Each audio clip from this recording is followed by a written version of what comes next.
नमस्कार सांगमाने आज आम पणस मंजीर एमिति एक रेसिपी तैयारी करिबा जहाँकि आपण माने देखिकी बनै नथिबे। जदि आपण माने मो चैनल रे नुआ अछंती लाइक शेयर सब्सक्राइब करंतु, फेसबुक रे मध्य फॉलो करंतु। एही रेसिपी आलू भर्ता ठारू भी कम लागिबनी। जदि आपण बनेबाकू चाहंतंती मो चैनल को देखंतु। पणस मंजीर भर्ता बनेबा पई धुआ हेइथिबा पणस मंजी को आमे ड्राई कर देबा ओ तार चोपा छड़े देबा।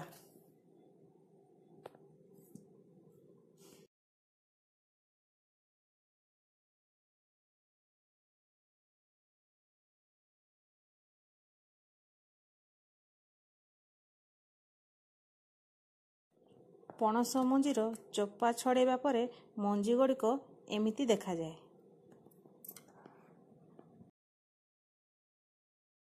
एबे गैस ऑन करी प्रेशर कुकर को मीडियम फ्लेम रे बसई देबा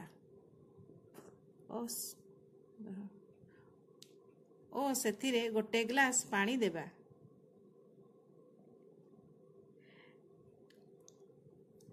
ड्राई हेइतिबा पणस मंजी को सेथिरे देबा।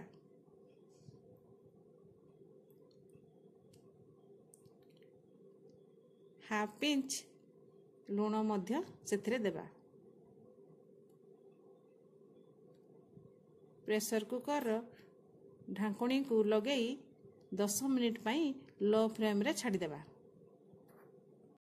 एबे प्रेशर कुकर को खोलिकी देखिबा मंजी गुड़ाक सिझिछि कि नाही। एबे मंजी गुड़ाक भलो भाबरे सिझि जाइछि।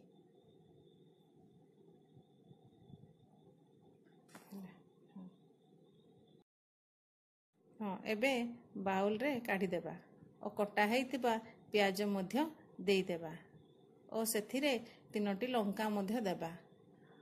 हाफ चामच लूण मध्य देई देबा ओ एवं सोरिष तेल मध्य टिके देई देबा। एबे तेल देई साला परे भलो भाबरे चकटी देबा।